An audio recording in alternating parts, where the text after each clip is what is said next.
अपनी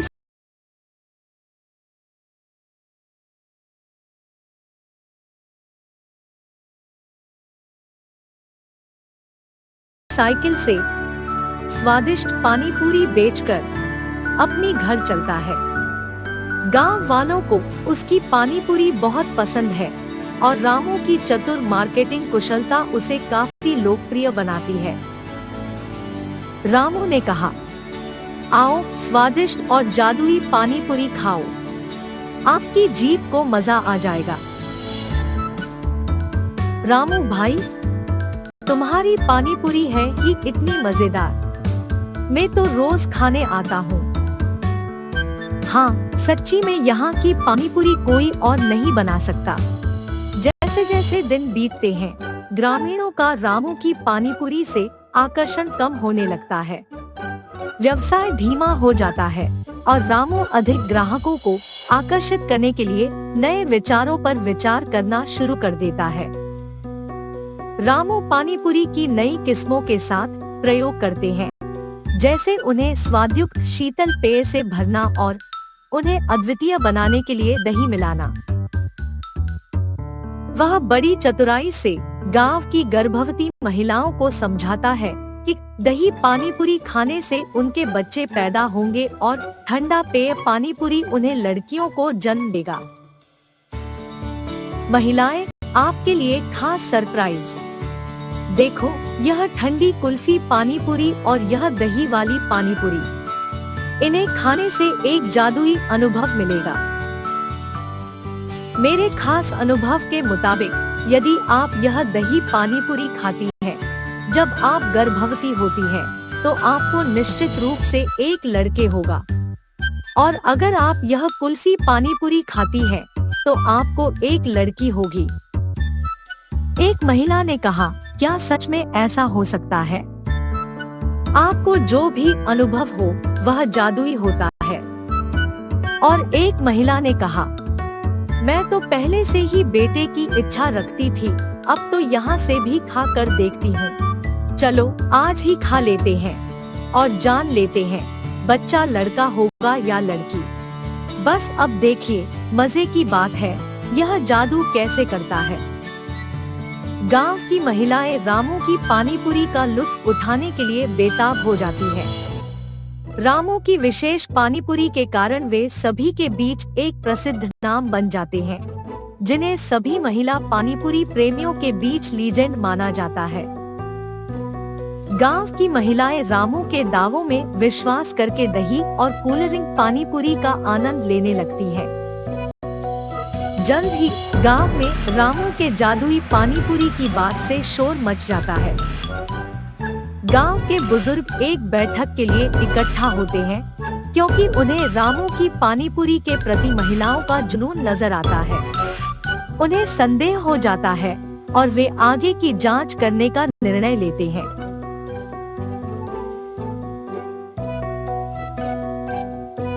ये सब तो बस चाल है।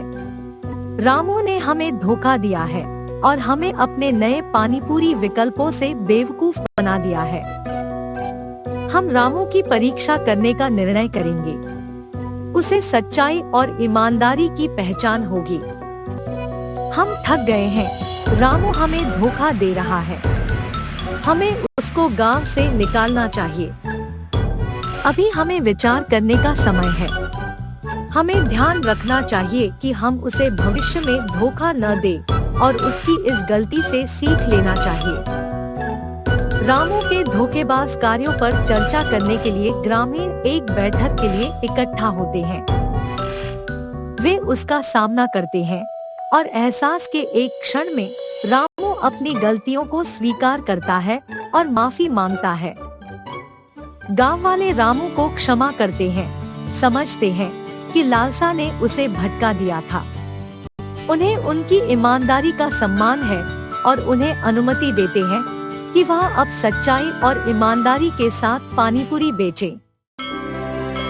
बेलापुर नामक एक सुंदर गांव में विराज और हितेश नामक दो आदमी अगल बगल घरों में रहते थे। विराज उसकी पत्नी गीता के साथ एक छोटे घर में रहता था और उसी घर में पशुओं का पालन करने के कारण उसके पास बहुत सारा दही रह जाता था और इसी कारण वो उसके घर के सामने एक छोटा सा पानी पूरी का दुकान लगा के वहीं पे दही पूरी भी बेचता था। विराज का पड़ोसन हितेश उस गांव में सबसे ज्यादा अमीर था। इसी कारण वो गांव में सबसे बड़े घर में रहता था और कोई काम नहीं करता था। उसे बहुत गर्व भी था और सबसे बहुत अकड़ में बात करता था। एक दिन दोपहर के समय में विराज दही पूरी बेच रहा था।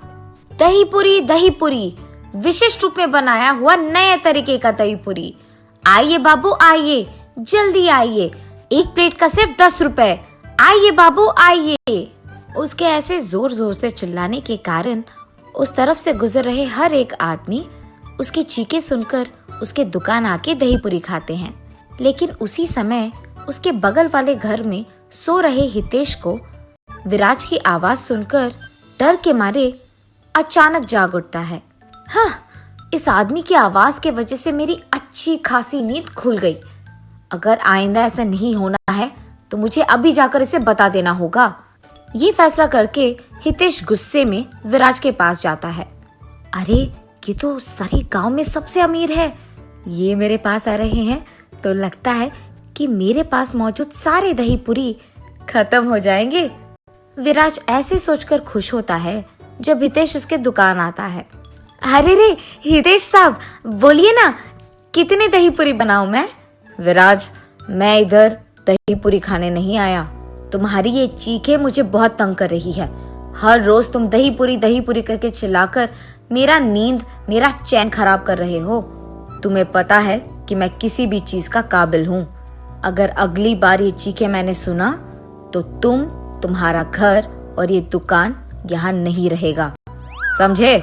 साहब, मेरे चिल्लाने के कारण ही जा रहे लोग, आजू बाजू के लोग सारे यहाँ आके खा रहे हैं, वरना उनको पता भी नहीं चलेगा कि मैं दही पूरी बेच भी रहा हूँ। अगर नहीं चिल्लाऊंगा तो धंधा कैसे चलेगा साहब? इसलिए मुझे माफ कीजिए, पर मैं ऐसे नहीं कर पाऊंगा।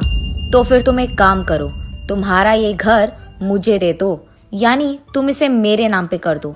मैं तुम्हें यहाँ से बहुत दूर एक बड़ा घर दूंगा, वहाँ तुम यही दुकान चला सकते हो। मुझे माफ कीजिए साहब, ये घर दिखने में छोटा ही क्यों ना हो, ये मेरे पापा का है। सालों से ये हमें जायदाद में मिल रहा है। इसे छोड़कर मैं नहीं जा पाऊंगा। आपके इन दोनों कामों को मैं नहीं कर पाऊंगा, मुझे माफ कीजिए। और वैसे भी यहाँ के और कोई पड़ोसी अब तक मुझे ये नहीं बोले कि मेरी चीखें उन्हें तंग कर रहे हैं। सिर्फ आप ही ऐसे कह रहे हो। मतलब तुम मुझे सवाल कर रहे हो? तुम्हारी इतनी जुर्रत?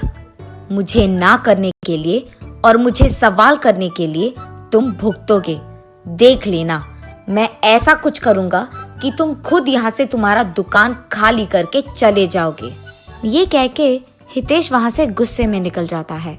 अपने आप उसे भगाना होगा, पर कैसे जाएगा? क्या करूं? हाँ, ये सही है। मैं उसके दुकान के एकदम आगे एक और बड़ा दुकान लगाऊंगा। उसमें मैं एक ऐसे आदमी को लगाऊंगा जो दही पूरी विराज से भी अच्छा बनाए और वो दही पूरी विराज से भी कम दाम में बेचेगा। ऐसे विराज को छोड़कर सारे लोग मेरे ही दुकान आएंगे।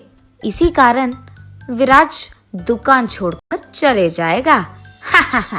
ये फैसला करके वो दूसरे ही दिन विराज के दुकान के ठीक सामने एक बड़ा सा दुकान लगाता है। उसमें एक बहुत अच्छा दही पूरी बनाने वाला और वहाँ के ग्राहकों को बैठने के लिए कुर्सियों की इंतजाम भी करता है।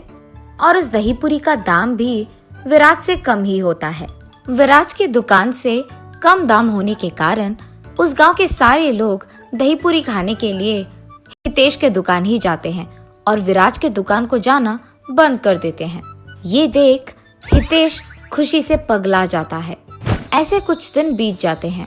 एक दिन विराज देखते ही रहता है कि सारे ग्राहक उसके दुकान आए बिना हितेश के दुकान ही जाते रहते हैं। हितेश ने सिर्फ जीतने के लिए ये सब किया है।